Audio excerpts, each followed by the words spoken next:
Ladies and gentlemen, we're ready to assemble, so if you take your seats, we have quorum. Oh, we have 11 now.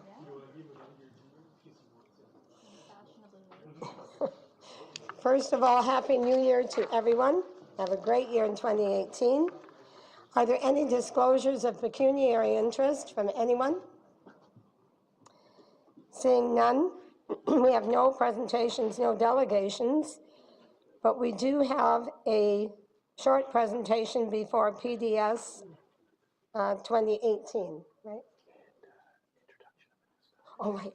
But first of all, we have the introduction of a new staff person. And who will do the honors? Yes, I'll do that. Oh, thank you, Doug. Yeah, thank you. Thank you. We have Lindsay Savage. Lindsay, can you stand up in the back, please? Lindsay has joined us as a new planner. Lindsay has been working at the Ministry of Municipal Affairs and Housing. Her most recent position, she was the policy advisor in the Market and Housing branch. She is working in our community planning division. We're happy to have her on board. She's a registered professional planner. She has a Master of Environmental Studies in Planning from York University and a BA in Global Studies and Political Science from Wilfrid Laurier. I understand her husband is from the area and they're currently relocating back to Niagara. So we really look forward in Lindsay helping us with matters in relation to housing and climate change and a few other policy areas. So welcome, Lindsay. Welcome.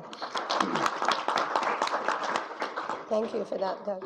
Thank you. Yes, I'll call Eric Ox, please. And Eric will be giving a presentation on PDS-1, the Niagara Escarpment Plan Agricultural Policies. And I would ask the committee, if you have questions later, please to face the presenter and ask your questions very clearly. Eric. Good afternoon, Chair, members of Planning and Economic Development Committee. This presentation will provide a brief overview of Report PDS-1 2018, which looks at permitted use policies in the new 2017 Niagara Escarpment Plan. So approximately 96 wineries in Niagara, 29 are located within the Niagara Escarpment Plan Development Control Area. This means decisions with respect to winery development are under the jurisdiction of the Niagara Escarpment Commission. The 2017 Niagara Escarpment Plan does permit wineries, but the policy approach is more restrictive than what the province suggests through the provincial policy statement. This inconsistent approach in some cases lacks clarity and causes implementation challenges at the local and regional level. It also places certain landowners at disadvantages. Report PDS-1 2018 was brought forward by staff based on discussions and concerns raised by several agricultural and winery operators in the region. So for context, this map shows the location of established wineries in Niagara. The purple dots are wineries that are located within the Niagara Escarpment Plan area. Again, there's about 29 of those. And again, this map appears as Appendix 1 to Report PDS-1 2018. To give a bit of background on the policy framework, in 2014, the province updated the provincial policy statement to include new policies supportive of growing the agri-food sector. These changes included policies that supported agriculture-related and on-farm diversified uses. In 2016, as indicated through the provincial policy statement, the province released guidelines on permitted uses in Ontario's prime agricultural areas.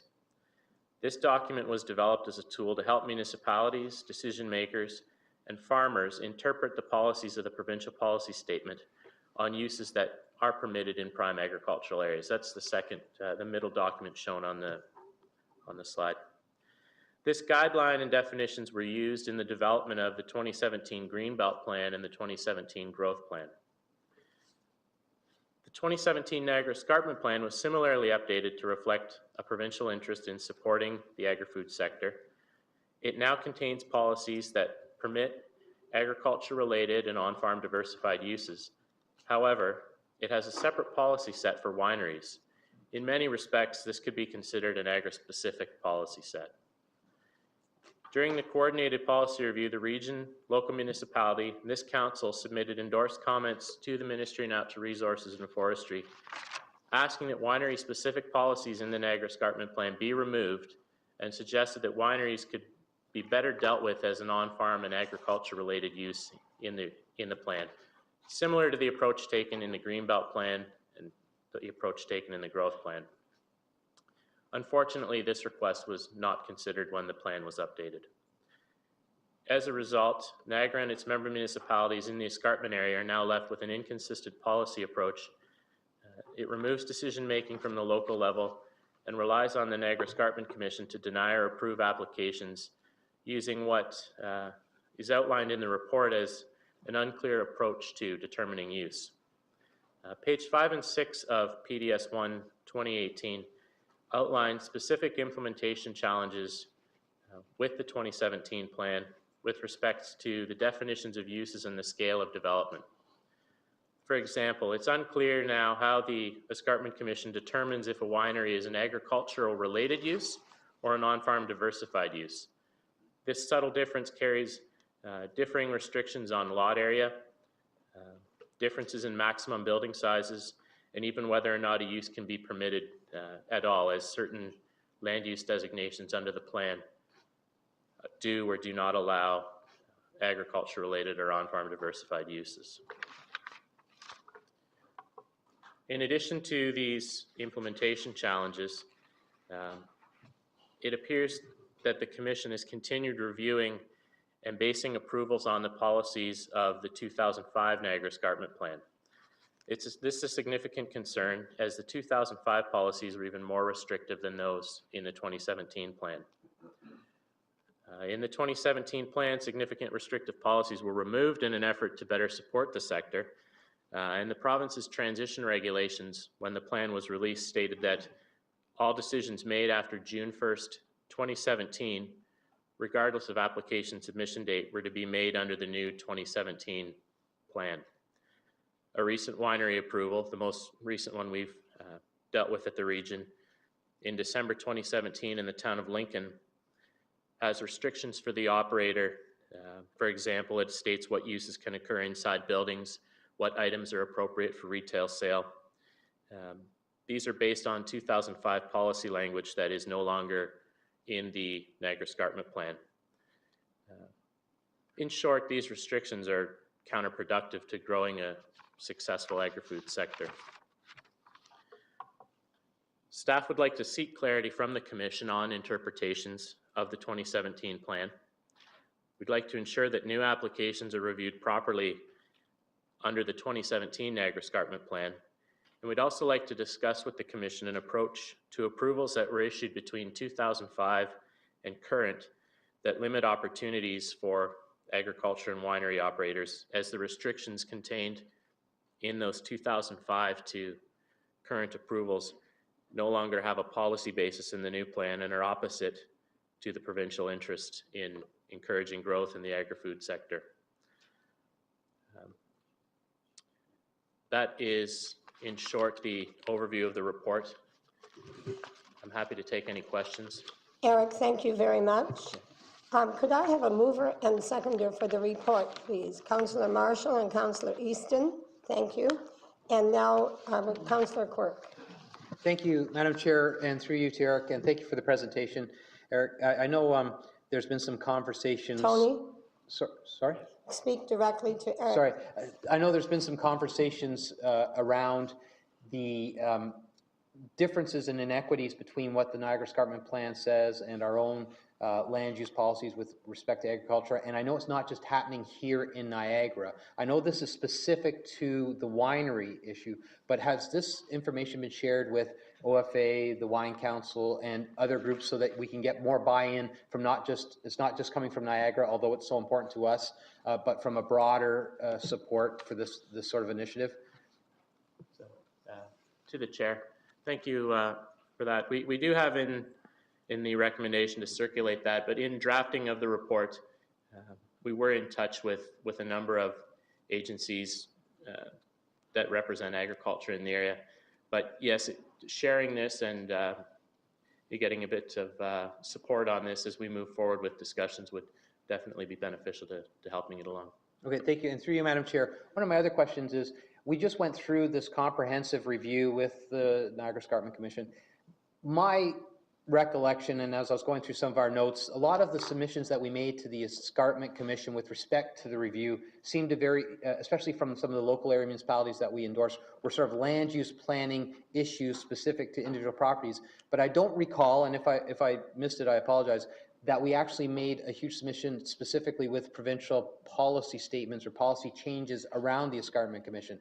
My feeling was a lot of it was sort of land use within those certain areas without a more broader discussion. Is that fair, or did we present something along this line to talk about actual policy changes?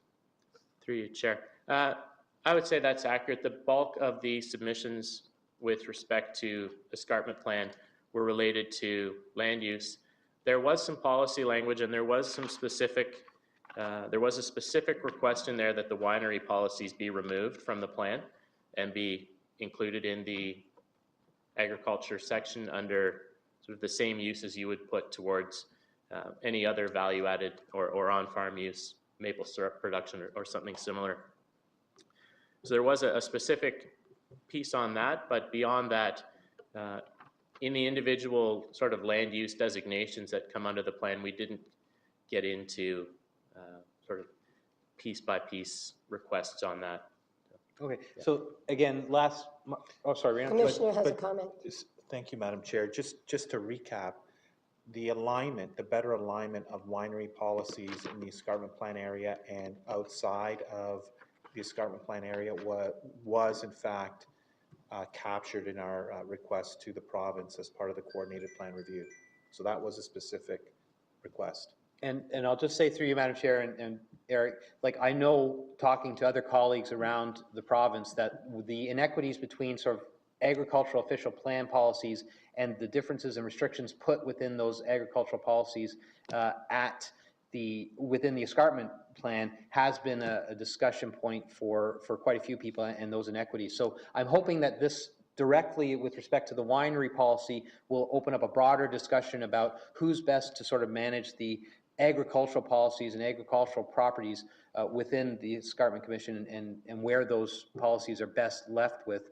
And for example, I know that the Escarpment Commission, I know Councillor Beatty will probably speak to this, is worried about protecting heritage, protecting the overall feel and look and feel of the escarpment, and how that plan spells in. But the reality is we also have a lot of facilities that are trying to modernize, that it's not agricultural as we knew it. There are new opportunities for value add over and above just wineries, but cideries and other great opportunities within the escarpment plan. So I'm hoping it'll be a part of a larger discussion, but I appreciate the work that you've done here. I will just say that my comment with respect to the policy review is the pushback I've heard is that, well, we just went through the review and now you want to change the policies. But I would suggest and submit to anyone who said that a lot of the discussion around the policy review was specific land use planning as opposed to an overall policy discussion, and a realignment of those provincial policy statements within our official plans, which we'll be redoing ours shortly, or starting that process shortly, as well as making sure they align with the Escarpment Commission so we don't put anyone at a disadvantage. So thank you for all your work and your team for putting this together. Thanks, Tony. Councillor Timms. Thank you, Madam Chair. In the first key fact, it says that the purpose of this report is to highlight implementation challenges. And the second paragraph effectively says that the escarpment plan is passed and effective as of June 1st of 2017. So is there no option of appeal? Is there any action we can take appealing the act itself to cabinet at this stage? Through you, Chair. I believe the option to appeal has passed. We were heavily involved in the draft process when this was issued in May of last year. We commented on that, and we kept reiterating these points on being aligned with other provincial documents. I think, there's, depending on how far this ends up going, there's opportunities to make amendments to the plan. there's opportunities to have discussions with staff and have an agreed upon approach to how applications that come in will be considered. I think there's a number of options that can be done. Some of them, and some of them are more labor intensive than others if we go the route of a plan amendment. But I think that there's ways of clarifying the implementation challenges that are highlighted here. It's just, we need to start that discussion with them. And the commissioner has a comment here, Councillor. So Eric is correct in terms of, I guess at the end of the day, we'd like to see some amendments made to the Niagara Escarpment Plan. And that can be done through a number of different scenarios. Right now, if a winery, for example, is proposing something that is not, I guess, as of right in the plan, they would have to initiate a plan amendment, which is a very, very onerous process for an operator. It's not their specialization, it's not what they do, and it takes a long time. We would rather have the Escarpment Commission initiate their own plan amendment. And so part of our advocacy and lobbying is to suggest to them that there's a misalignment and that we'd all be better served with a process where the commission undertakes an amendment to the plan. Failing that, we have the opportunity to make an application to the Escarpment Commission to amend the plan on behalf of all of the wineries in Niagara. So that's something that we're considering as a possible approach. Well, thank you, Madam Chair. I think that's an excellent initiative that this council should endorse sooner than later. One question was that is Niagara the only region on the whole escarpment that really has a wineries issue? Through you, Chair. There are likely several instances in the Blue Mountain area where the same policy approach is being taken. But for the, for what we're really after here, I think we're likely the best region to take this forward at this point. Okay. So the other part of my question is that when an act is passed, when the act is passed, there's very often a period of developing regulation. So when this escarpment plan is passed, there is a stage where they will develop the detailed regulation that comes from it. And what this report is saying, we're going to get engaged right now while they're doing that regulation development. Because we're talking about implementation challenges and hoping to influence how they implement the plan. So I will support the recommendation here, but I would encourage, and perhaps we look at a motion to have Niagara Region endorse or initiate an amendment to the plan that deals with the specific winery issues that we've outlined in this report. And the longer we take, the more winery development is going to be delayed. So I support this and do our best at this stage to influence how this act is implemented, but let's not waste any time as a council initiating the amendments we think are necessary and probably for us and a couple of places in Blue Mountain. So, Madam Chair, I'll leave support the motion as is, but ask staff to look at maybe the next report is what's the process in initiating an amendment to the act or to the plan by this council.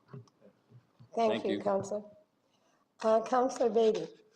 Thank you. For the 2.5 years prior to the coordinated review, there were significant, I think 23 number of policy papers put out, and the ones in broad strokes, the ones dealing with agriculture, from my perspective, perhaps somewhat uninformed, but seem to be more positive, more in recognition of value added and the need to support agriculture.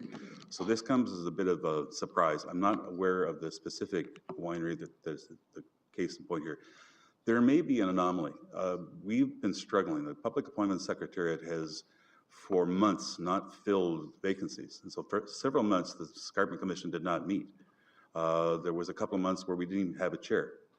And so I'm wondering out loud whether the report was written prior to June 2017, but not dealt with because of these non-appointments. We still have 6 vacancies of members at large of the public. And it's a case where it's really crippled the functioning of the organization.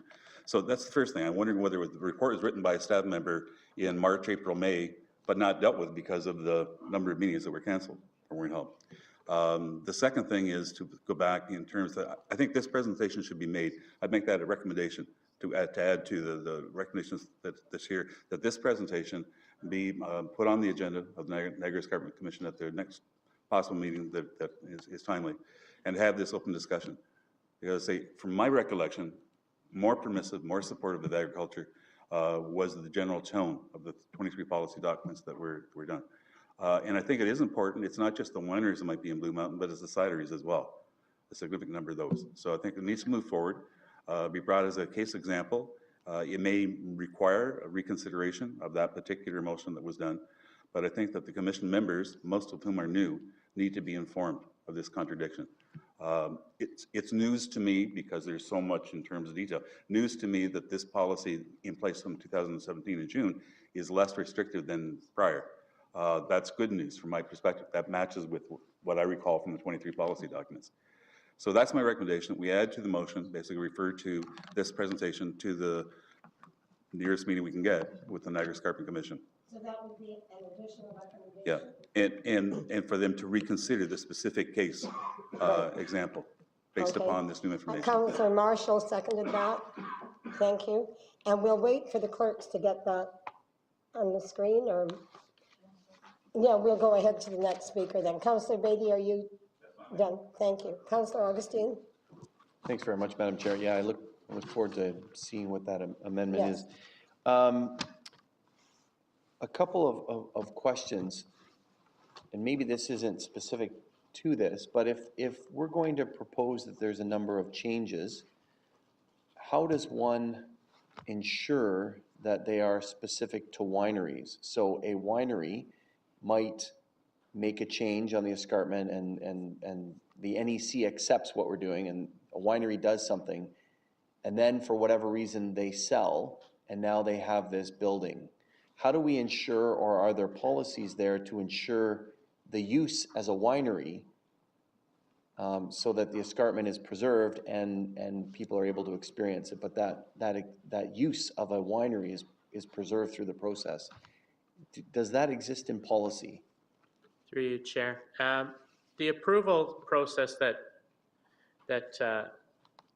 goes through with the Escarpment Commission, typically a development permit is approved using a site plan. Mm-hmm. So the site plan in place is essentially set around the fact that you've got a winery, which buildings are located where, what the use is that's occurring on that property, what the use is in specific buildings on the property. So a change of use in the plan area does require commission approval. Okay. So that's typically how that's handled. That's great. That's great.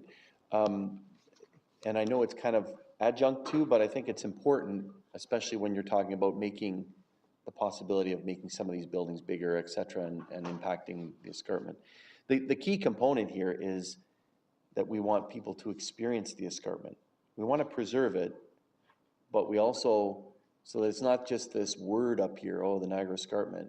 We want people to experience it, and we want these wineries to be very, very productive, both in grapes, but also in revenue and in the experience that they give to people. So allowing a range of uses. So for example, some cottage inn type of uses, or those types of things that are restricted now. And even I think it's in the report in terms of some of the agricultural buildings. They're trying to do an agricultural operation, but you're not allowing some of the agricultural buildings that are aligned with that. And I think the winery, one of the wineries in Pelham is like that. They're impacted by that change. So I think it's really important to do this. I wondered if we could have as a friendly amendment to circulate this to not only the Wine and Growers Alliance, but also the VQA Ontario, the Vintners Quality Alliance. They're a bit broader but they have that requirement of producing specifically in Ontario and using a certain percentage of Ontario grapes. And I think, I looked at the list here, and a lot of their members are in this escarpment area. So if we can add that as a friendly amendment, that the VQA, the Vintners Quality Alliance Ontario, in the circulation. Very supportive, and I look forward to reading what the amendment is. Thank you, Madam Chair. Thanks to staff.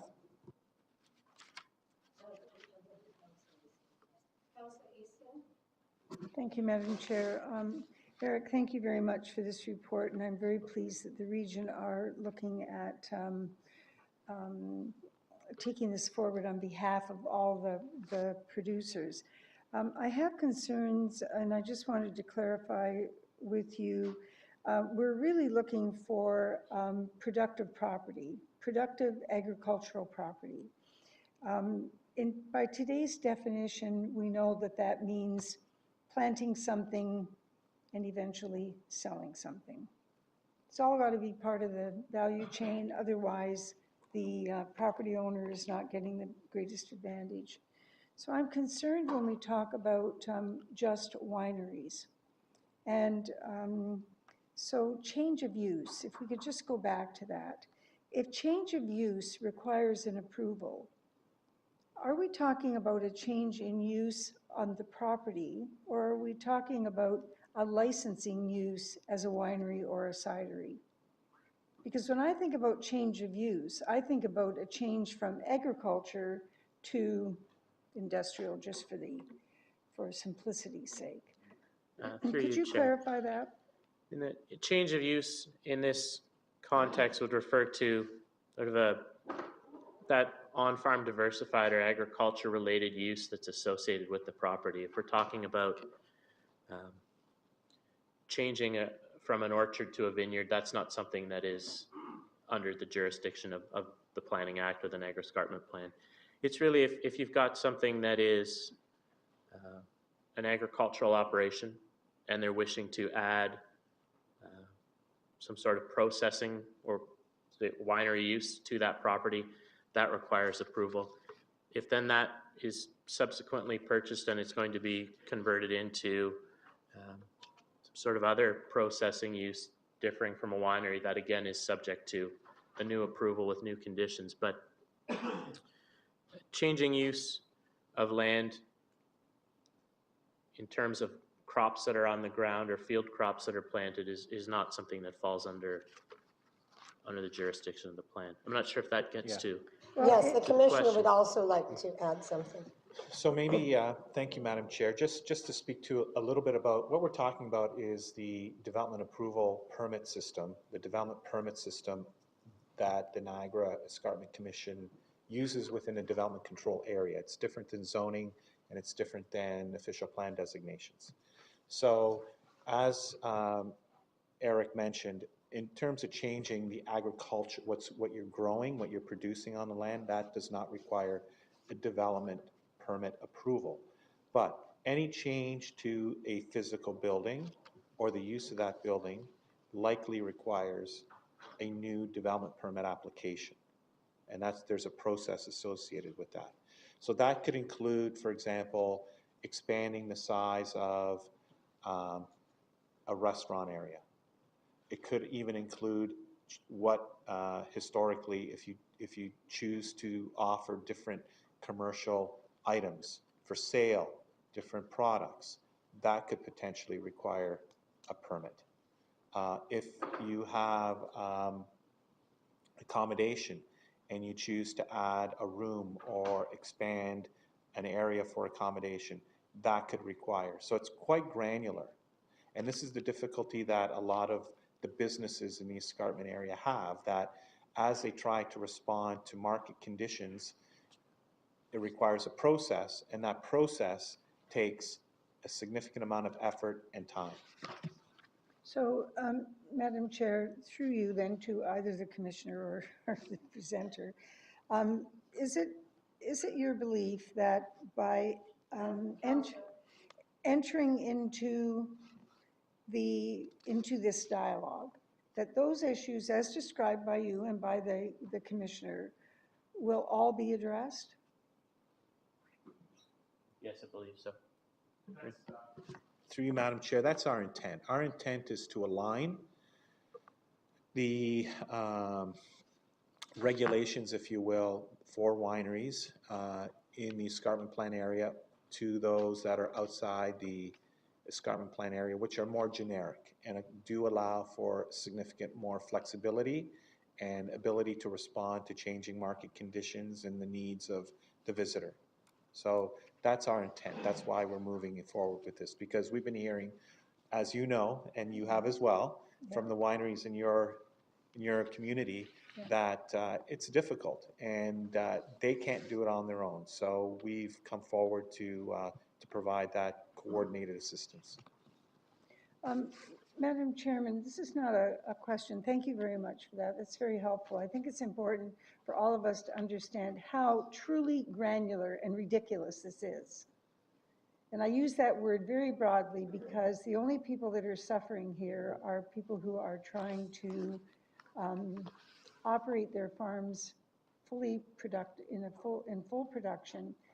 Farmers are not sitting on their back porches watching the grass grow.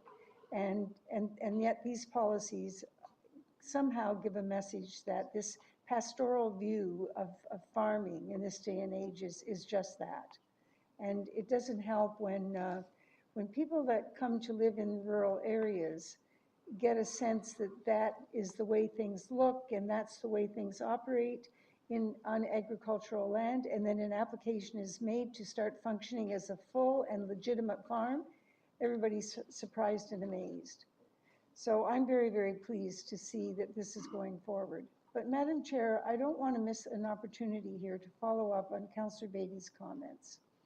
And he has told us this before, and we're not picking up on it. So at some point, I would like to speak to that broader policy issue when you deem it to be appropriate.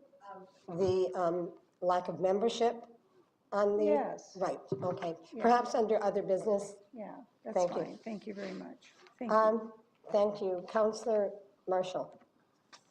Thank you, Madam Chair. And along the same lines, I had the great opportunity to attend a wedding at a winery this summer. It was beautiful, but it certainly didn't fit the idea of what you'd see in an agricultural. There was parking issues, there was food being managed and handled, and there were roadways to get to that beautiful lake and a wonderful sunset. How does that fit into this? Is that a different form of taxation? Is it taxed as a commercial operation when they do that? Or are they doing it illegally? Or do they have to make application to gain a license for that specific purpose?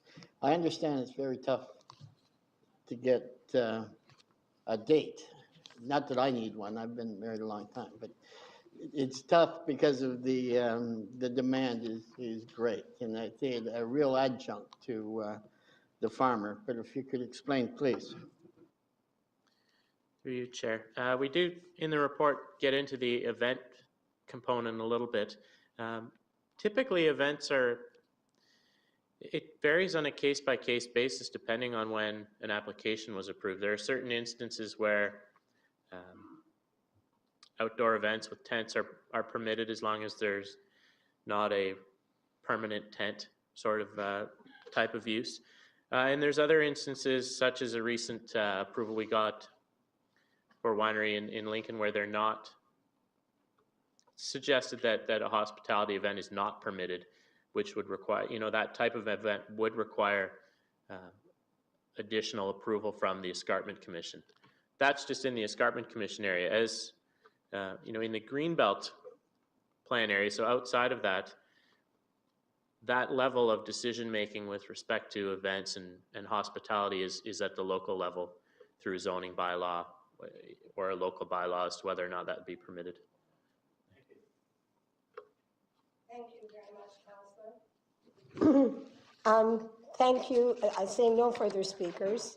Thank you very much for the presentation and answering our questions. And committee, you will find the amendment on the screen. Oh, sorry, Councillor Beatty. Thank you. I just would recommend to the Commissioner and to staff that you've referred to the provincial policy statement, updated phraseology, referred to the 2006 wording.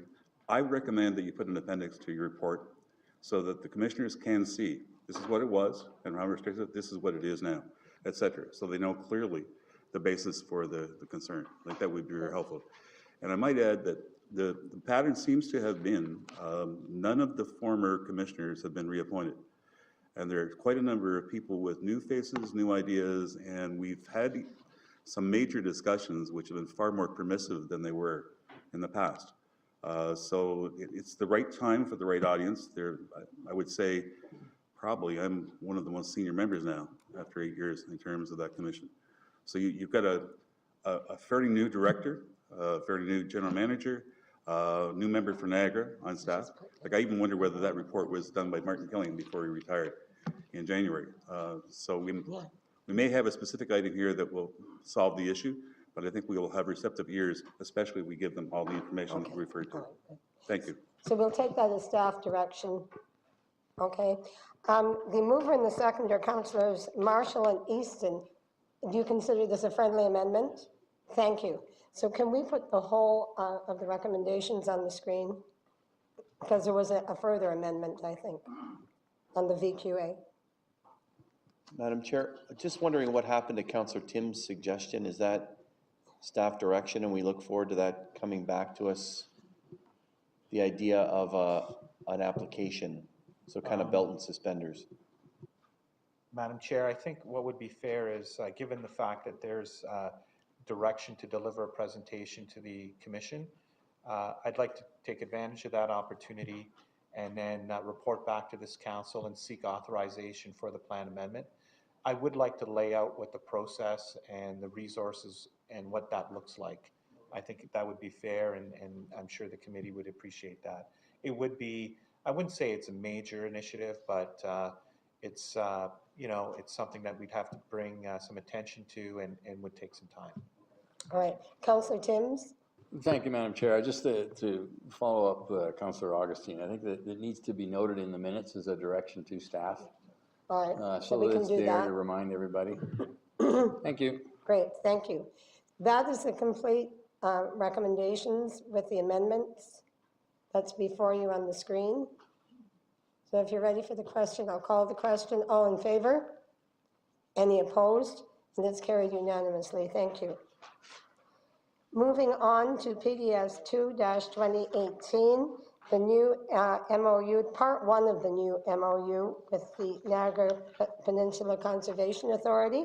And Director Giles has a few comments. Yes, thank you. Through the chair, I'd just like to provide some context to this report and just sort of update you on the process that we've come through. Excuse me. So back in November, excuse me, we established what was an MOU working group, which was basically a subcommittee of the area planners. At the area planners, all were given the opportunity to join the MOU working group, which had the responsibility for overseeing the preparation of the protocol between the Niagara region and the NPCA, and then moving on to revise the memorandum of understanding, which is an agreement which basically sets out planning services and who does what and the processes between all municipalities, the region, and the NPCA. So the MOU working group started to have weekly meetings at the beginning of November last year in order to prepare the protocol. The protocol was prepared, and that group ended up including 5 municipalities, the region, and the NPCA.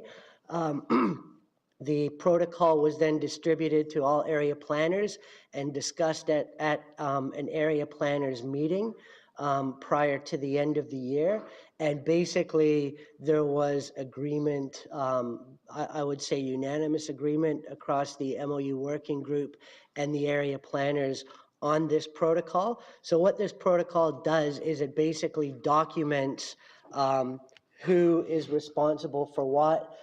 There are 2 tables at the end of the protocol which basically summarize these responsibilities.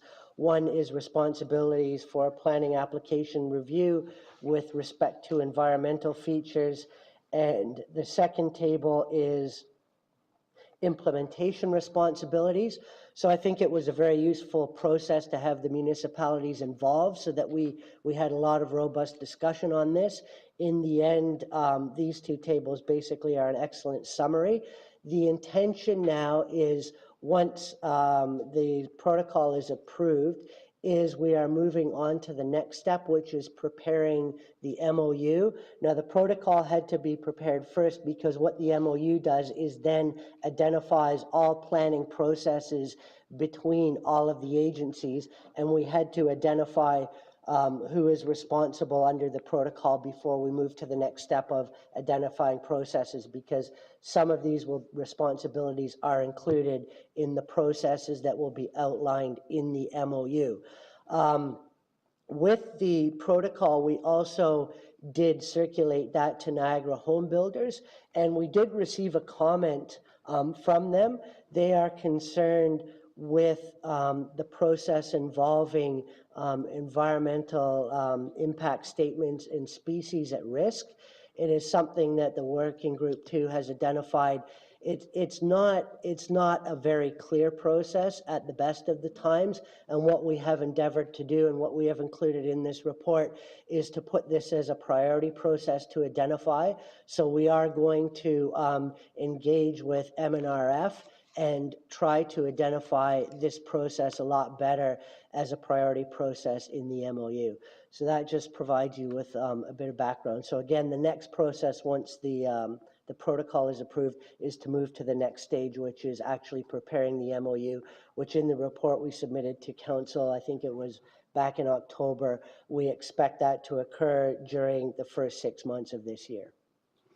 Thank you, Director. Could I have a mover and seconder for the report, please?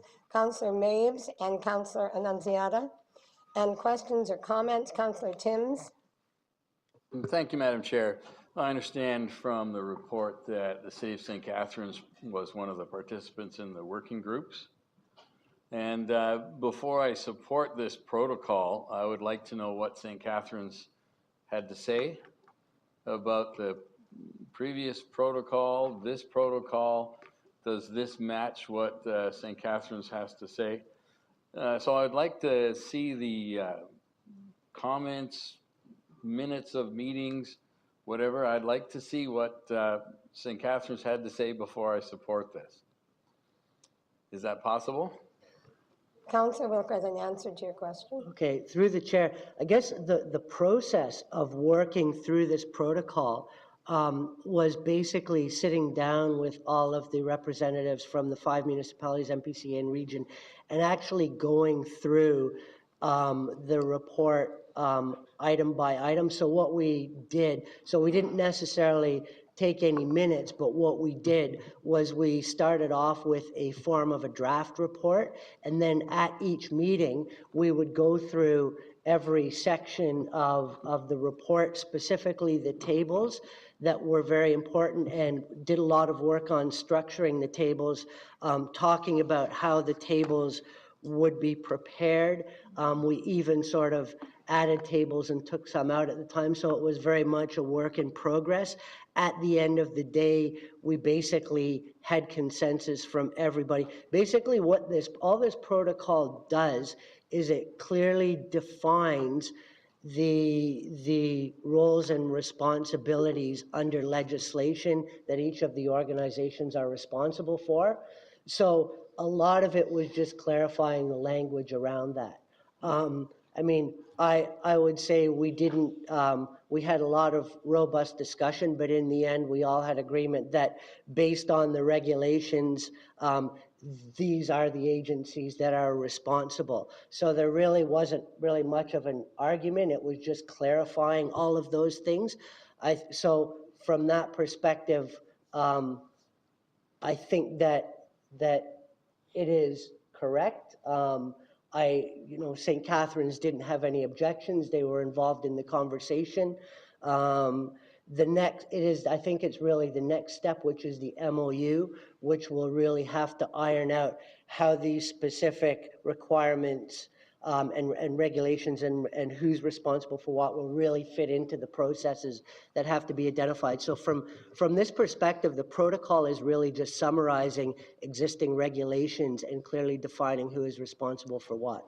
So, Madam Chair, what I'd like Yeah, to the know commissioner has is a that comment. as St. Catharines have any Yeah. concerns or objections about the past Okay. practice, past protocol, and they totally accept this new protocol. The commissioner Yeah, will I speak to can that. speak to that. So Thank you. through you, Madam Chair, to Councillor Timms, I attended most of the meetings, and one of the concerns that St. Catharines had initially, which then we were able to resolve, and then they were able to completely agree with the way we move forward, was how the service was going to be administered in terms of the fees, in terms of the cost to the applicants. So they had a concern that right now it's a fee for service, if you will, where proponents pay a fee to the Conservation Authority, and they were wondering at the time how the region would absorb that. And we indicated to the working group that we were in the process of building that into our revised fee schedule. And they felt quite strongly that the protocol should de-link because the previous protocol made reference to fee collection, and that the Conservation Authority was providing this on a fee-for-service basis. So one of the improvements in this protocol is that we de-linked the cost of the service from the protocol, so that now, because what they felt was the area planners, and in particular St. Catharines, they didn't want to endorse a protocol that had an implied endorsement of additional fees. I don't know if you're able to follow what I'm saying. They said, you know what, they're your regional fees, you can do whatever you want, but we're not really, we want to distinguish ourselves from approving and supporting the protocol as opposed to approving your future fee requirements. So we did that, and once we did that, St. Catharines was completely supportive of the remainder of the process. Okay, thank you. That helps. Then the concern was prior to this, the fee was paid to the authority, and under this protocol, the fee will be included in the city or regional fee? So moving forward, through the budget process, we approved a new fee schedule, and the fees for the environmental reviews are now regional fees. Okay. So no fees will be paid to the Conservation Authority unless it's for a specific regulatory review that is still under their mandate. But as part of the planning process, they are fees to the region. Okay. Thank you, Madam Chair. That helps. The second part of my question is about as it says in the report, the protocol is not subject to local approval, so City Council doesn't see the protocol. But the next step is the City Council will see and have to endorse the new Memorandum of Understanding, which will include the protocol. So in fact, the City Council will have a report from its planning staff on the new MOU and the new protocol, and City Council will have to endorse that. So if that's the process, I understand. I look forward to hearing and seeing the city's report on that as they present that to their City Council. Yeah, if I could sort of reflect back on the MOU from 10 years ago, the MOU was developed and the protocol was attached as an appendices. So the MOU references the protocol. So when the MOU goes to the City Council, they'll see the MOU and the protocol as a point of reference appendices to that document. I will note that I can't guarantee that it will go to all of the local municipal councils, because in some cases it may be delegated to the chief administrative officer and the clerk of the community to endorse. It's not always a city council legislative instrument. It could be a delegated authority. So But, in what- St. but Catharines, that is not something that we will be mandating. We simply want some kind of endorsement authorization from the local municipality. We don't care whether it comes from the council or whether it's delegated to an executive at the municipality. all right, well, could you find out for us, specifically for St. Catharines? The previous MOU was signed by the mayor and the MPCA and the regional chair, I think. And I would like to, if you can find out for us, if it's going to be a city council approval and report to city council, or a simply delegated to the senior planner. So could take that as a staff direction. Yeah, we will. And what I expect is that we will prepare an interim report on the MOU as we did with the protocol, so that you don't see it with an expectation of approving it on the spot. So we'll provide that background information in advance, maybe in a month or two, with respect to the MOU and some of the themes that we're exploring.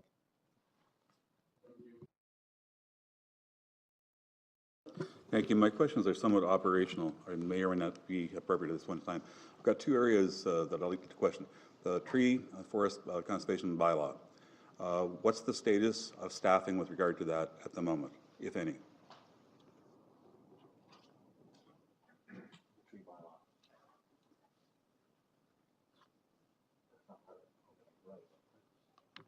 Okay, so Mr. Giles reminded me, so the tree bylaw and its enforcement is not part of the protocol. That's a separate instrument of regional council that the Conservation Authority is continuing to administer. We have made provision through the 2018 budget process to provide the inspection and permitting requirements under that bylaw. Once a final determination is made that that service is also going to come to the region. I don't believe the Conservation Authority has formally indicated that as of yet. So I guess we can explore that a little bit. So today, today, someone have that status? Yes, it's still the Conservation Authority. Okay. If that person becomes a regional employee, will the staff members who were delegated to act on complaints still be working in cooperation with that person? Or will it be solely left up to the person here at the region? Sort of, could you, Well, my apologies, can you sort of run going through the back to the scenario? beginning, the advantage of going to the Conservation Authority in the first place was that most of the infractions are 6:30, 7 o'clock in the morning on a Saturday, where a regional employee wouldn't necessarily be at work. But yet, park superintendents and so on, or members of the Conservation Authority staff would be on site and available to act on. So it's possible that you could have a person who is the actual enforcement officer, okay, here, but working in conjunction with people who are acting on complaints in the field. I can't answer that, but I'll look into it and let you know. If it could be explored. The second area I wondered about is that I believe the Children's Water Festival and the water truck are other areas that are being considered. What's the status of staffing with regard to that at the moment? Is there anyone in the employee of the region who's looking at that, or is that under consideration? Again, I'll have to have that conversation with the Commissioner of Public Works and respond back. Thank you. If you could let me know about them. Thanks. Thank you, Councillor. Councillor Nunziata. Thank you, Madam Chair. First off, thank you to planning staff. Thanks to Mr. Giles for putting together the report. I know this has been on the Conservation Authority's agenda for the last few years, updating the MOU and the protocol, and through the previous chair and through the previous CAO, it was something that was just always fall by the wayside. When I took over the chair in January, this was one of the priorities that we identified. And we had an incredible amount of stakeholder engagement. I met with planning staff, I met with mayors, I met with CAOs, I met with stakeholder groups, an incredible amount of outreach. And the one thing that we determined through those stakeholder engagement meetings was the disconnect between what it was and what it is that the NPCA does and is responsible for through legislative instruments and what the general public and our stakeholders actually think that we do. This exercise has been so beneficial, and I want to bring everyone's attention to the table 1, because I think this speaks to the education component that I know our board and our staff has been critically on top of, to make sure that people understand what it is that the Conservation Authority does and what they are responsible for. And what this updating does, it speaks to getting back to our core mandate, getting back to our true responsibilities. And it just seemed that over the years, our legislative mandate kept on expanding, and the Conservation Authority became almost a dumping ground of every environmental issue. Give it to the Conservation Authority. Give it to the Conservation Authority. This truly reflects what our true mandate is and how we want to respect that true mandate. So I'm grateful that we've finally been able to tackle this. It was an MOU and a protocol that was long overdue, and I'm hoping that moving forward, every stakeholder group will benefit, not only from the new defined terms that are included in this protocol, but the education component. So I'm hoping that as we move forward, this is the piece that we could properly educate the community on as far as what it is that the Conservation Authority does and what they're responsible for. I've always said this, when it comes to being advocates of development and prosperity, there has to be predictability. There has to be predictability in our legislative instruments. This provides that predictability. And I think that is critical and that is important, and that's why I'm so thrilled that this is finally coming through. And I'm hoping we have the support here at this committee, and eventually this will go to the board, and we can ratify the new protocol and the new MOU. Councillor Luciani. Thank you, Madam Chair. I want to direct this my question to staff. I'm in the appendix 6.0 roles and responsibilities, and I have just one simple question. Probably it's not relevant, but were there any responsibilities taken away from the MPCA and given to the region? And if so, can we somehow have them listed?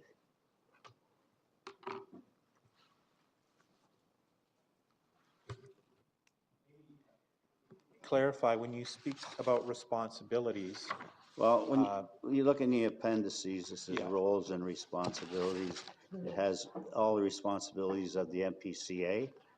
As you scroll down, you have all the responsibilities of the Niagara region. And basically, I'm just asking if there were there any takeaways from the NPCA or any takeaways from the region and given to the NPCA. Yeah, through the chair, I guess the way to respond to that is, again, these basically lay out under the specific regulations who is the lead authority that has the decision-making mandate for those areas. So basically, no, there wasn't anything taken away from either of the organizations. I guess basically this is just, the region is now under this. This list would have been the same in the past based on the regulations of the day. So there is no changes. It's just who's actually responsible now for interpreting whose policies. So now the region is just responsible for interpreting their own policies. NPCA is responsible for interpreting theirs. Okay, thank you very much. That's it, Councillor? Councillor Luciani? Oh, yeah, I guess he's done. Thank you, sorry. Councillor Augustine? Thanks very much, Madam Chair. We know that this goes back to, and I think the chair of the NPCA spoke about it, back to 2007. I have the headline here from July 2007 in the newspaper. creating a faster, simpler Niagara. New common philosophy approved by regional councillors expected to foster cooperation between municipalities, reduce duplication, and improve communication. That was the whole idea behind the protocol. And it did work because it provided something that Councillor Nunziata thinks this is going to provide, and I totally disagree with him on that as a matter of opinion. It provided predictability. Prior to the MOU and the protocol that is there and now has been changed, there was conflict between the region and the NPCA. I remember it in hearing from the development community saying, okay, the NPCA is saying this on this environmental policy, and then the region saying this on this environmental thing in their purview in that table 2 that was referenced. What do I do? You're telling me to do it this way over here, and you're telling me to do it over this way. I'm so confused. And so one of the goals was to say, look, everything wet and green is going to go to one spot. And that one spot, NPCA said, we'll take it because we have these legislative responsibilities. It's similar to the one window approach that we all love to tout and say is so important in Niagara when it comes to economic development, is it not? What is this protocol doing? It's setting up another window. And we're going to have a conflict again. I remember those discussions, and that's what we're going to have. You look at the protocol, what does it say? If there's a conflict, what happens? Well, whoever's responsible for it is going to give their point of view. During the process, I understood that it was working very, very well in that the conflict would occur, if there is, between the policies, and the NPCA would say, okay, on balance, this is the approach that we're going to put forward on the environmental issues so that there is no conflict. So I am absolutely opposed to this. We're supposed to do things differently here. We're not. We're going back to the conflict stages or the dark ages of here. We're adding green tape. And I'm not saying that we're changing anything or changing any of the environmental pieces here. We can see in the answer to Mayor Luciani that none of that's changed. But what we're doing is we're saying, we're going to have 2 people look at this now. So I am totally opposed to this, and I think I don't know why it's being done. I think it will not provide predictability. It will add a second window. And, if somebody wants to go back to their core mandate for something, or they want to educate people about what our core mandate is, who cares?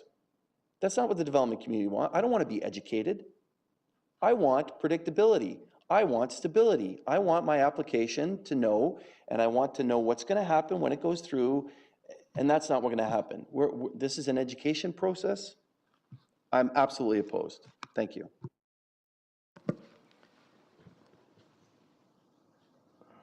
Thank you for your comments.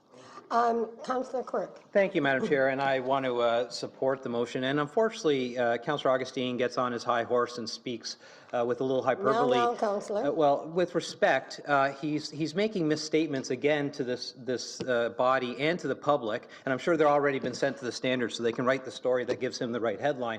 But I'll tell you this much: this policy and this protocol is not working. We've gone through previously, after 2007, but during the process for the strategic plan review in 2012, where we heard clearly from the development community that this process was not working. It was that the MPCA was seen as obstructionist, that they were outside their core mandate, and even as recently as last year when we did our strategic plan review, we heard from the development community that there is still no agreement on what happens. So let's go back to how this works. We get a provincial policy statement from the Ministry of Natural Resources that's included in the regional official plan and was handed out over the old protocol to the MPC to interpret. So then we already had that conflict between the MNR and the MPCA and the region when they're trying to do their interpret plan. So you have a planner sitting at the MPCA office with an area that has absolutely nothing to do with wetlands or slope, making interpretive decisions on regional policy official plan. And this protocol clarifies that and clears it up and say, no, that's not how it should work. If this is your part of the official plan, your planner should make a decision and you should decide on it. There is no one-stop window under the previous protocol before this comes into place, and there's no going to be any one-stop protocol under the new one. There is provisions under the Planning Act for pre-meetings and consultations so that you can get the right people around the table to make sure it's clear, and that is what the Economic Development Department and what the Planning Department here at the region is trying to work on. We've already heard, since I've joined council in the last 3 years, is that we have a greater cooperation between the local area planners and the commissioner and his planning staff, trying to find solutions for all planning issues. So to completely come out and make the misstatements that are made about how well it was working, how wonderful it's working, I mean, I know that there's only one developer in Pelham that the mayor of Pelham tends to talk to, but you should talk to the other developers and see how they've dealt with this one-shop window and how poorly it's been working for the people in Niagara, the delays that are included on making it harder for economic development. So I fully support this protocol, and I look forward to the rest of the committee supporting it as well. And thank you for your comments. Councillor Mapes. Thank you very much, Chair. Yes.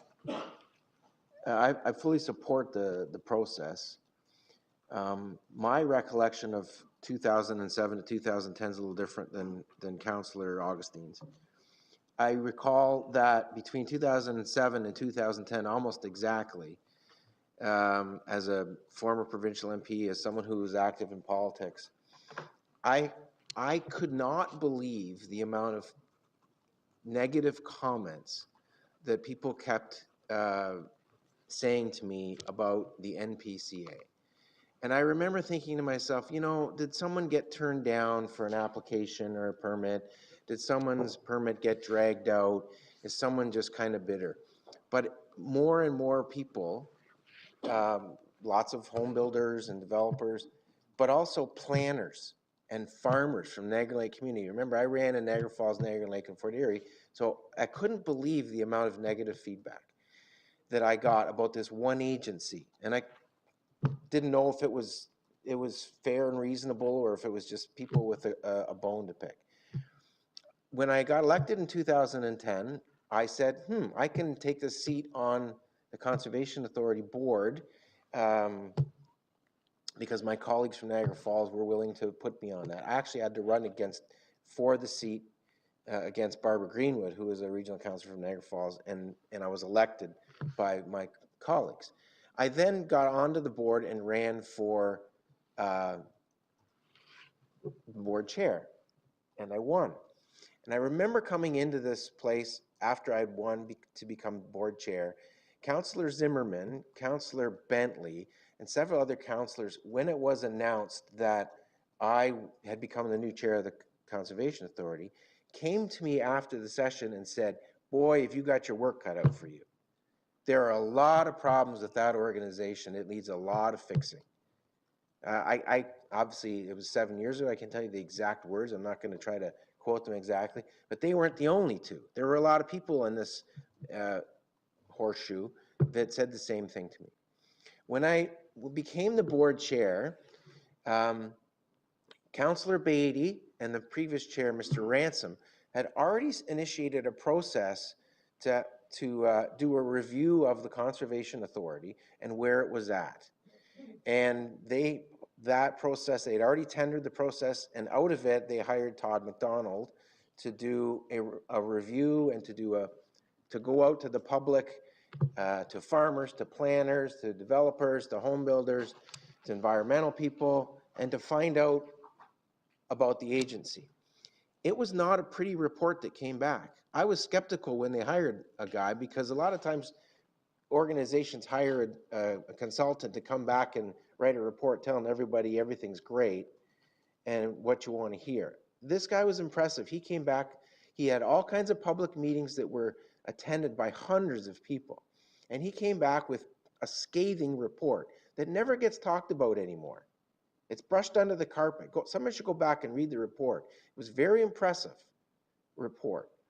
Out of that scathing report about the way that organization was being run, the board formed, along with senior staff, 5 different groups that continued to have public meetings. They had They had members of the public on it, members of farming groups, planners, people from the environmental section of the city of St. Catharines were on mine, and staff. And we had public meetings, and we came up with ways to reform the agency. And there was pushback. A lot of the stuff you've seen over the last year and a half was all part of that pushback, because people don't like change. And now we're kind of getting to a point where we're trying to sort out who does what. It didn't work. I don't care what the article says in 2007, 2010. The amount of complaints I got, if you go and read this report in 2011, it didn't work. So the people that are trying to change the way it worked, the people that, some of the former senior staff brought forth changes that they knew had to be made, but they didn't feel the previous boards would stand by them. Our board did between 2010 and 2014, and the current board did. And they're getting kicked in the teeth for fixing an agency that clearly needed to be fixed. So I'm supportive of this. I'd like to see things that we're responsible for, us to remain responsible for. It's a step in the right direction. I'm definitely supporting it. And I'm tired of the revisionist history. Someone should just go back and read the reports that were done in 2010, 2011 by a neutral consultant that I will tell you I was afraid wouldn't tell the truth, and he did. So bravo to the current board and to this current senior staff and to our senior staff for this and the process that you embarked on with the other municipalities to come up with this. Can you provide us with a copy of that report? I'm sure I could find one, Chair, but I'm sure also the NPCA have that. Right, so if you can share it with us, with this committee, or with council, that would be I'll good. do my best to find a copy. Thank Chair. you so much for that. Councillor Easton. Thank you, Madam Chairman. And I think I must be one of the few people that have read that report, because it was one of the first reports I read because of the absolute and total 100% grief that landowners were experiencing in Lincoln. So I agree with everything that has been said, and Councillor Nunziata and I have had this conversation because I believe that this very unfortunate uploading of responsibility for policy interpretation has just created an incredible schism between the NPCA and the ability of local area municipalities to have a strong relationship in terms of planning for the important natural heritage features that each of us have in our areas. So I am in absolute support of this. It's high time, and I don't think there should be any confusion at all about it. We should not be attempting to upload responsibilities to get out from under difficult decisions. And what we ended up with was a situation on the ground where we actually had staff in violation of trespass over and over and over again because they just got too big for their britches. Why? Because they didn't understand what their roles were. It's my own interpretation, but I know what farmers were having to deal with. So here we've got an opportunity now when maybe we are more mature as local area municipalities. Over the years, we've all hired very excellent staff. So everybody's got very strong planning staff now. Maybe they didn't at the time. I have no idea. But the current conditions now are that we don't need to have people coming and telling us what to do at every level. And I don't know about anybody else, but as a mayor, I'm sick and tired of these arm's length relationships with provincial bodies that you can never put your finger on. So this is a welcome change because now, if I don't like something, I know exactly where to go. We come to the region and we sit down and we figure it out because that's what we've been doing for the last 3 years since I've been the mayor and before that. So what could be better? Language is now consistent in planning documents, so we're not talking different language all the time. Maybe that was the case then. It's not really much the case now. So I just think that, you know, the other part of this was the blatant personal bias that people who were not planners were bringing to policy interpretation because they were more environmentally oriented than others. You know, so you ended up with this tiered system where, you know, if you weren't thinking green all the time, then, you know, you didn't know what you were talking about. This eliminates all of that. So I think this is refreshing news. It's going to keep things nice and clean. You know, why should, maybe we can get down to the business. We've got some big projects in Lincoln. We don't have time to be having a disagreement with the NPCA all the time. We need to get down to the business of dealing with our waterfront at Prudhome's and other important issues and get away from all this fighting and arguing. It's very demoralizing for staff. I don't know how they can possibly work under these conditions all the time, but I am happy to see this. And I think it's a good policy for government agencies not to be looking for ways to get rid of their difficult decision-making responsibilities. And that's what happened here. And I'm glad that, that we have the courage to take it back and do what is right. So that's my opinion. Thank you, and I can recall a presenter to this committee who would agree with you wholeheartedly, who was Austin Kirkby. Right. Councillor Marshall. Thank you, Madam Chair, and I do look forward to reading this report. But I too was here in '07, and we weren't abdicating our responsibilities by all accounts. And from there on, the feedback was excellent. To say this is not an extra window is, I don't know what you're looking at, not out a window, because it is an extra window, plain and simple. I agree largely with what was said. We fought this battle before, and this is one of the problems we're having with this council now. I don't want to fight it every time we talk about it. Regrettably, we lost the vote. And let's not sort of throw grenades at each other. I'm sorry, which vote are? Well, the vote in terms of direction. We can't tell the NPCA what to do. They decided to go with core responsibilities. And so we're complying. So the MOU is not a tool anymore that I thought was very effective. And when you own that tool, there's no question you're under heat.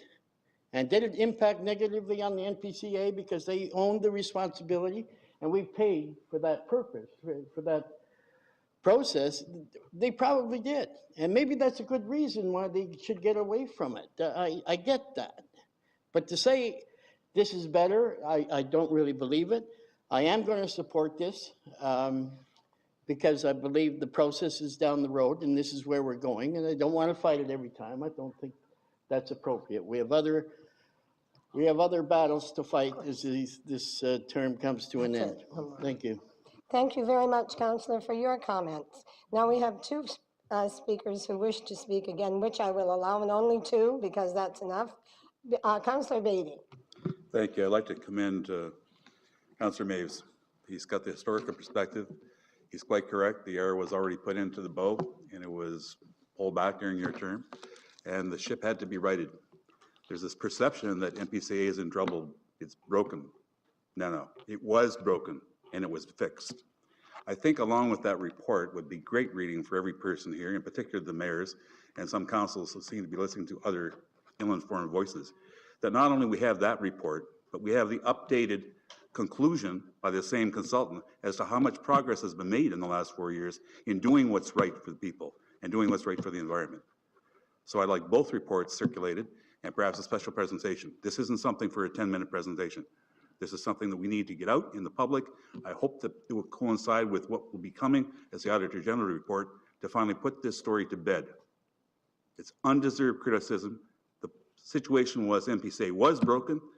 We've heard people like Austin Kirby commend what's happened over time. We need to listen to them.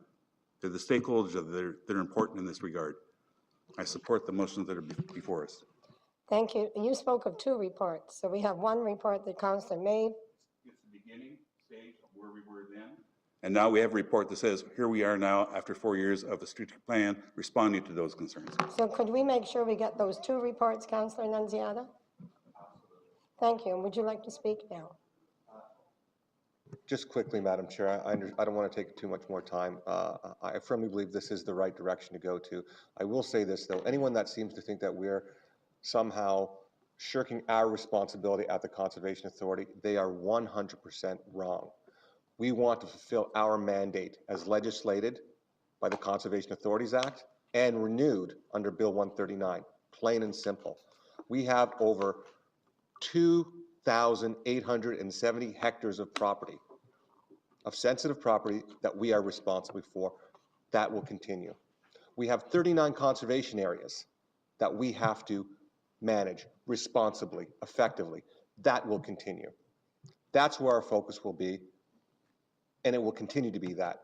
But with respect to whoever owns the policy, they should administer it. So NPCA should not be interpreting regional policy.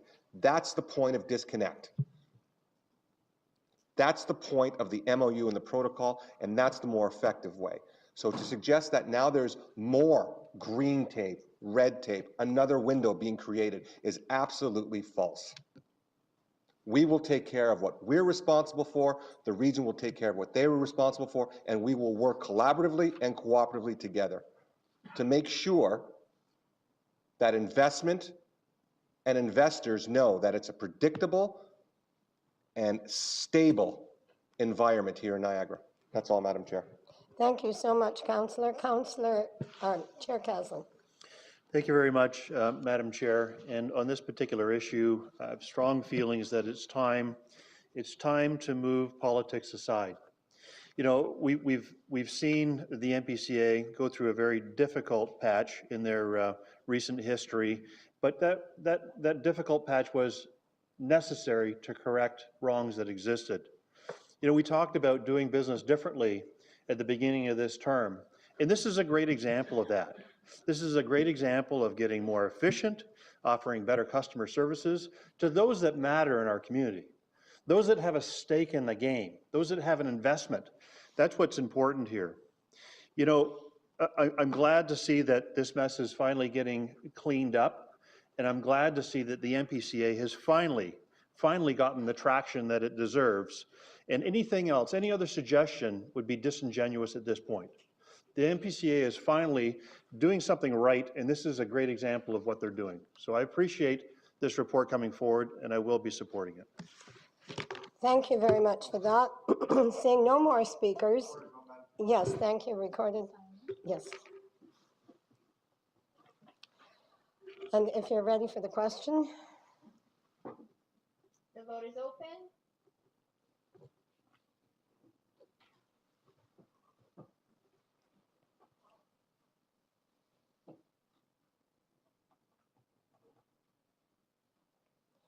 (13 to 1). Thank you very much for that. Moving right along to report EDC 1-2018. It's under the consent agenda. Could I have a mover and a seconder for the report, please? Councillor Nunziata, Councillor Campion. Director Oakes, did you have some comments? Yes, thank you, Madam Chair. Through you, this memo is basically providing some context and background to the committee. The town of Fort Erie at their last meeting put forward a motion. We'd been engaged with town staff to help try to move a major significant development project forward in Fort Erie through the Niagara Parks Commission. This is a project that's been going on for over 10 years, and this past year, 2017, we've been working in partnership with the town through the chair's office and through the mayor's office in Fort Erie, trying to help make a procurement process and develop one that can bring a development of major significance, $100 million plus. That process was completed in the fourth quarter of 2017, and there were actually no submissions, but there is a group that's still interested. So we're essentially looking to support the town of Fort Erie and working directly with the interested party who has been at the table for the last 10 years and supporting the motion and the direction that the town of Fort Erie is trying to move forward with. Thank you, Madam Chair. And I think I need to elaborate in order to properly explain my frustration and certainly the consternation of all the residents in Fort Erie when it comes to this issue. So During the early part of last year, 2017, the Niagara Parks Commissioner, which owns the North End Marina in Fort Erie, they issued a formal request for proposal. And they were seeking a developer willing to redesign that very old facility. And it was the third time. It was the third time a formal RFP had been issued over the last few years. So far, we've had an aborted RFP process, which an audit indicated was improperly conducted. We were frustrated. We had a second RFP process, which suggested there was no qualified bidders. The frustration grew even louder. Finally, a third RFP process that after 4 months of distribution and circulation had no one bid on the project. The frustration in Fort Erie is palpable when it comes to this project.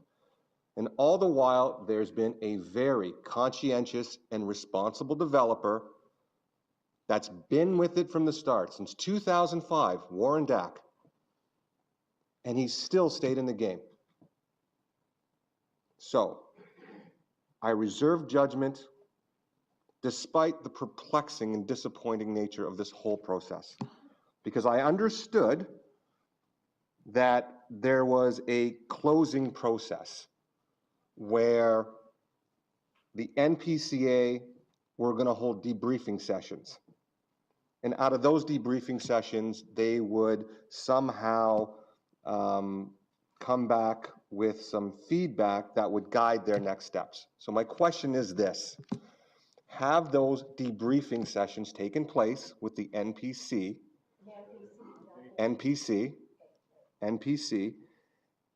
and what are their next steps? And I will put this out there. I have incredible respect for the Niagara Parks Commission. I have incredible respect for their chair, Janice Thompson. I have incredible respect for our colleagues that sit on that commission board. Member D. Dottie, Member Dart, Member Redicott. But I cannot understand, and I cannot articulate it to the frustrated people in Fort Erie. So I'm hoping, Mr. Oakes, have those debriefing sessions occurred, and has the NPC decided on a path forward? Through you, Madam Chair. Part of your frustration is shared on our end as well. We haven't been directly involved in the process, in the procurement process. We've offered, we've submitted commentary through planning, through economic development, through the town, through public works, which has been some of the commentary had been taken. We did offer to be a part of the actual procurement process, to be part of the evaluations. Those were respectfully declined by the MPC. So to answer your question, I can't tell you definitively if there have been debriefing meetings with the various proponents. I do know we had offered support to provide any information on the region from an economic development, from an investment standpoint. And they did take us up on that offer, but the actual process itself, we didn't get directly involved in, and we did offer that, though. I appreciate that, and I will say this: there's members in staff that have been around since the beginning. Mr. Mustachi, I see Mr. Hayworth in the back. You've been around since 2005 in Fort Erie to understand the importance of this project. I will commend the chair, Chair Caslin, who's been a champion of this project every step of the way. I'm hoping that the rest of this committee, and certainly the entire council, will support its partners in Fort Erie. Now, you get two kinds of motions sometimes. You get one of those feel-good motions, and you get a motion that needs some action to it. I'm going to suggest the Town of Fort Erie motion is the latter rather than the former. It's requesting some kind of action. And at this point, without the cooperation and the consent from the Niagara Parks Commission, I'm afraid that this motion will fall into the former category of just another feel-good motion. So again, I appreciate the advocacy of the chair. I appreciate the advocacy of staff. Mr. Oakes, you've been a great benefit, along with our own Economic Development Officer, Jim Tebear. But something has to be done as far as moving forward. And I understand the decision to single source a contract rather than put out to tender. I understand all those implications. But at this point, it seems that you have a credible and very responsible developer in Warren Dack who wants to do this project, who submitted plans to do this project, who's invested millions of dollars, who has already invested millions of dollars towards seeing this project to fruition. And even they are at a loss to understand why they have not been embraced in order to move forward this project. And we're not talking about a use on the property that is incompatible. It's a marina now. They just want to make it a much better marina. And I don't understand the intransigency that's going on at the Niagara Parks. But again, more than willing to work with our partners there. I'm not burning any bridges. I have incredible respect for Ms. Thompson and her entire staff and the board. I'm hoping that with the help of this council, we can move forward. Thank you, Madam Chair. Thank you very much, Councillor. Councillor Quirk. Thank you, Madam Chair. Through you to Director Oakes, the question is one of the comments in your report was that we could potentially offer to endorse this motion as well and add a little bit of weight behind it. I'm prepared to make that as an amendment to this motion, that the memorandum with the motion be received and endorsed by Regional Council. Yes. Councillor Annunziata and Councillor Campion, do you consider that friendly? If it's considered friendly, Right. then Thank okay. you. So, thank you. And Chair Caslin. Thank you. I'd like to actually add an even stronger amendment if at all possible, but I'm going to ask for assistance from staff as to what we can do. This is almost like deja vu all over again, in that we've seen the story, we've read the script, we've been part of it before, and we were asked politely, as you said, they politely declined our support. Obviously, that didn't work for the process, because it's here we are again at the exact same spot that we left about 2 years ago.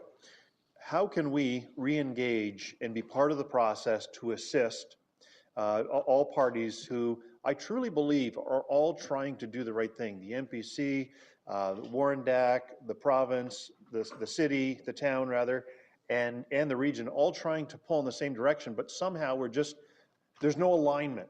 There's no alignment to this. There's no leadership here as to, where this is going and how this needs to get done. How can we help with that?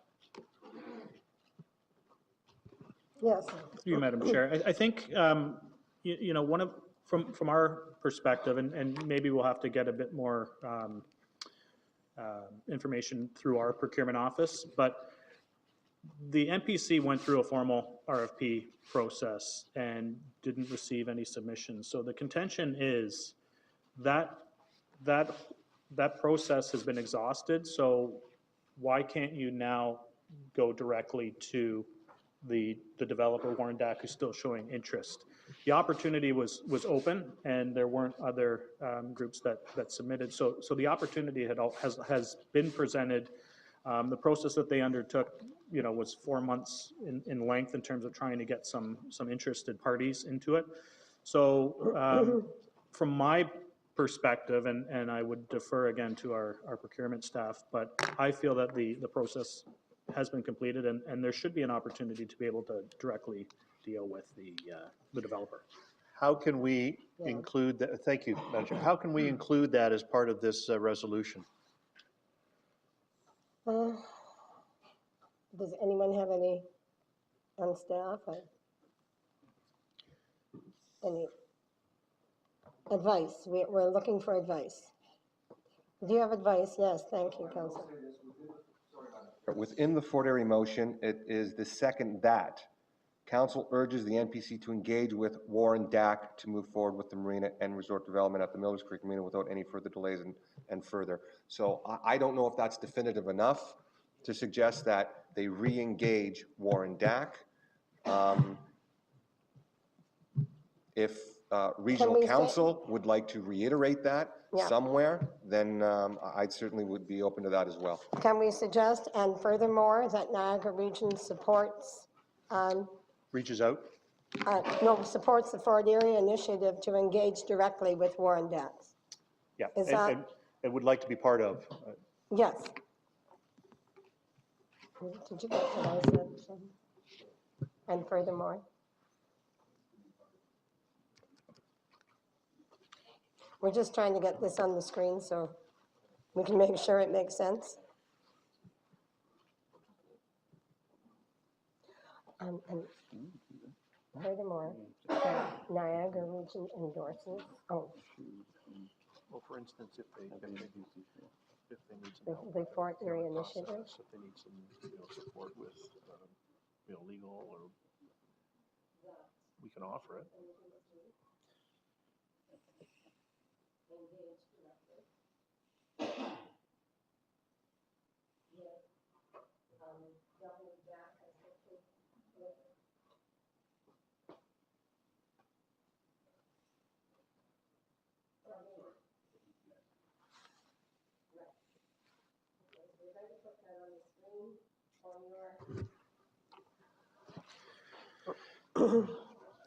So endorsed, and that the resolution of the Town of Fort Erie respecting Niagara Parks Commission's proposed expansion and enhancement marina and resort development in Millers Creek be endorsed, and furthermore, that Niagara Region endorses the Fort Erie initiative that the NPC engage directly with Warrendac. Is that? No. No. No, I want to be involved in the process. All right, And so not you just change endorse it. the process. Can you So it's change furthermore it? that Niagara Region engages with Fort Erie. Okay. That's good. So take out, yeah, Fort Erie. engages with Fort Erie. With the Town of Fort Erie. That will. Yes. You can wordsmith it later. You know the intent, you understand the intent. Yeah. We just want to help. Engages with the Town of Fort Erie and the NPCA. And NPC. Too many acronyms in my life. To engage. To engage directly with Warrendac. Perfect. Thank Is you. that okay? Yep. Does everyone get the intent and think that the words are appropriate? So the mover and the seconder were Councillor Annunziata, Councillor Campion. Do you agree with this? All right. So we're all set. We're going to call the question, and can I ask for it to be recorded, please?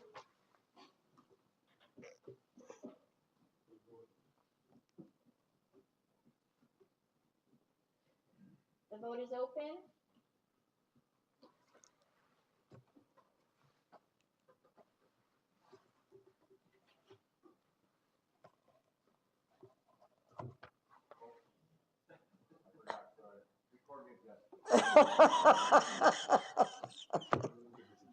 Oh, great. Yeah, you can change that.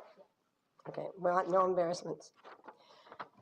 Thank you all. And under other business, Councillor Easton. Well, Madam Chairman, I'm just going to ask the question, and we'll see what happens with this. But on at least 2 occasions, Councillor Beatty has brought to our attention that there have been, I'll use the word gaps, in terms of both the replacement of the chair and also members at the Niagara Escarpment Commission. Now, if So you there don't- have been vacancies? Yeah, vacancies. So if there aren't any issues, if you don't have any constituents that are waiting for replies, if there aren't any issues, well, it doesn't really matter. But there are issues, and people are waiting a long time, a very long time. So I guess my question is, do we use the mechanism that the region suggested earlier on in the meeting to begin the conversation and then carry on from there? Or do we look at this as a separate matter and find a way to question province about what's happening and what we can expect in the future? And I defer to Councillor Beatty in terms of any other appropriate suggestions he might Are we have. going to encourage the province to fill the vacancies forthwith because there are pressing matters which require attention? Well, it would be something like that, and, Yeah. Councillor yeah, Beatty? you know, do we need a motion to that effect? Yes. Okay, sorry, you'll speak to it? Thank you. Okay, just to make it clear, the Niagara Escarpment Commission is not in charge of appointments. There is a public appointment secretariat, and that's the body that appoints people to all the boards and commissions around the province. Very large job. It's that group that knows well in advance. Like, I know that my term ends in March of next year, following the election, okay? It's known well in advance. We had, I think, a total of 8 people leave who are long term. One person, I think, as many as 22 years altogether. And it's those vacancies that have not been fulfilled, to the point where we were not able to have quorum on several meetings. So it's the public appointment secretariat. And I've not been given rationale as to why that hasn't taken place, but it clearly has hampered. And the impact, of course, is not so much on the commissioners, it's on the people who are waiting long-term for the decisions. And I have, when this is done, Chair, I have another matter related to the escarpment.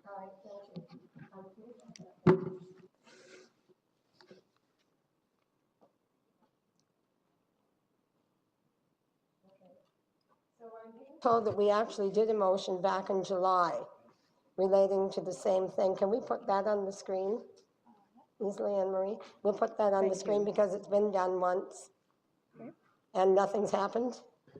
Did we get a response? Yeah, right. Did we get a response, Anne Marie, as far as your? Oh. The letter was to come from the chair's office, so we're a response. We did get a response. Did you get a response, Alan? I don't came from recall the getting a response. Okay. We got a chair appointed.